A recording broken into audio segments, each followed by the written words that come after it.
Selamat pagi Bapak dan Ibu Saudara sekalian yang dikasihi Tuhan Yesus. Juga tidak lupa saya ucapkan selamat pagi buat Tante dan Om Ye saya di tempat. Kembali kita akan menikmati sarapan pagi hari ini. Sarapan yang senantiasa menguatkan iman rohani kita sebagai orang percaya. Sarapan pagi hari ini saya beri tema menjadi garam bagi dunia. Kita semua tahu kegunaan garam.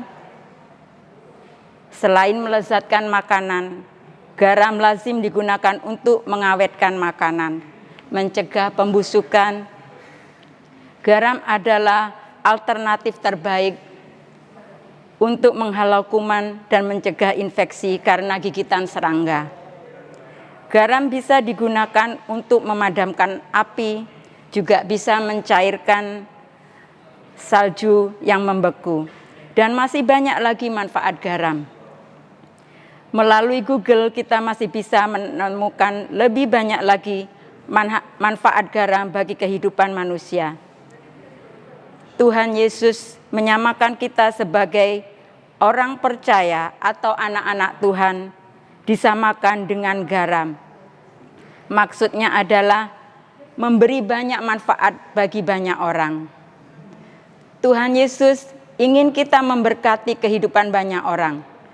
Dalam Matius pasal 5 ayat yang ke-13. Dalam Matius pasal 5 ayat yang ke-13 demikian firman Tuhan. Ayat yang sudah tidak asing lagi bagi kita. Kamu adalah garam dunia. Jika garam itu menjadi tawar, dengan apakah ia diasinkan? Tidak ada lagi gunanya selain dibuang dan diinjak orang. Juga dalam Bilangan pasal 18 ayat yang ke-19.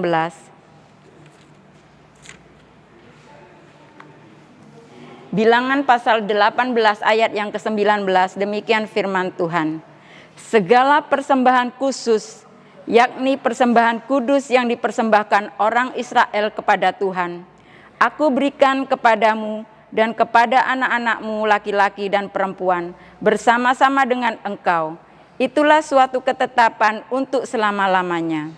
Itulah suatu perjanjian garam untuk selama-lamanya di hadapan Tuhan bagimu serta bagi keturunanmu. Di sini garam dipakai sebagai perjanjian untuk persembahan khusus bagi orang kudus. Juga dalam Hakim-Hakim pasal 9 ayat yang ke-45. Hakim-Hakim pasal 9 ayat yang ke-45 demikian firman Tuhan.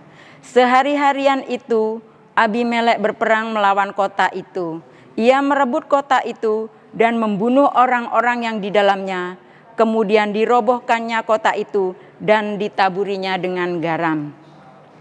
Diceritakan tentang Abimelek setelah berhasil merebut kota dan dirobohkannya lalu ditaburi garam.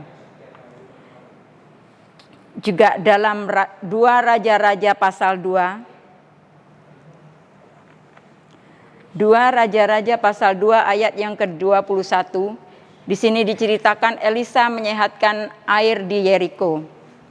Saya bacakan untuk kita semua. 2 Raja-Raja pasal 2 ayat yang ke-21 demikian firman Tuhan.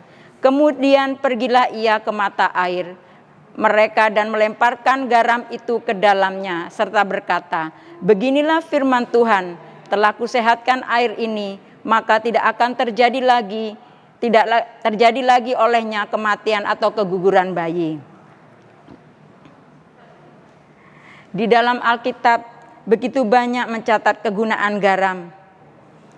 Hakikat garam itu bersifat laten atau tersembunyi, tersamar dan tidak kentara, secukupnya saja. Tidakkah garam itu melezatkan makanan tanpa pernah menjadi makanan itu sendiri? Itu artinya menjadi garam dunia menuntut kita dalam memberkati, tidak menonjolkan diri. Memberi manfaat tanpa pamer diri, tidak tampak superior, tidak populer, bahkan tanpa pamrih. Kita bukan superstar, tetapi dipilih Tuhan untuk membuka jalan bagi seorang bintang.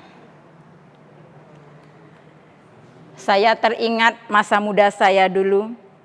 Saya disukai oleh seorang pria. Dia selalu membacakan sajak buat saya. Dia bilang, hidup tanpa cinta bagaikan sayur tanpa garam. Mungkin itu cuma kata-kata, tapi memang benar. Kalau makanan itu tawar, tidak ada rasanya, hambar, bagaimana mungkin kita akan menikmatinya?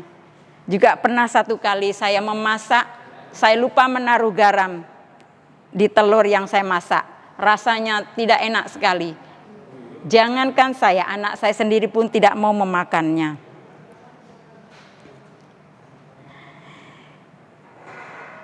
Kita tetap tersembunyi meskipun sumbangsih kita menyemarakkan dunia. Kita mewarnai keberhasilan orang lain tanpa menerima piala atau medali.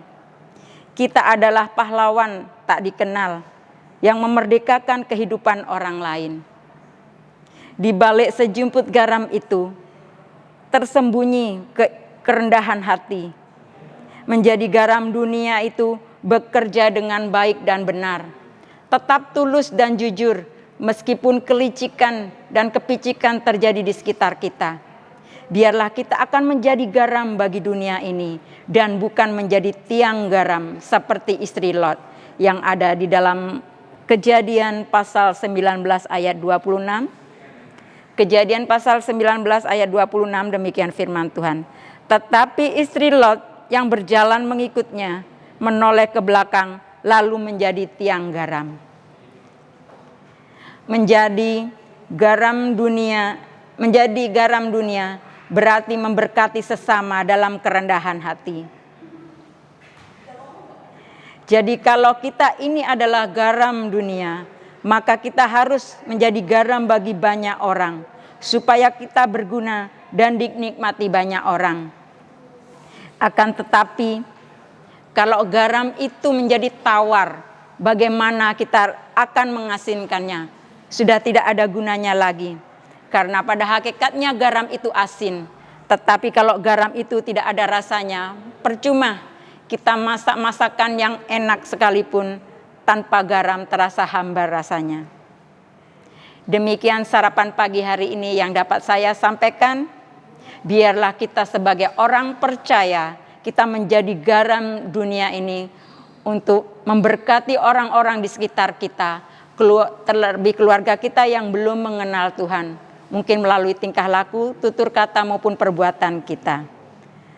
Sekian sarapan yang dapat saya sampaikan. Selamat pagi, selamat beraktivitas. Tuhan Yesus memberkati.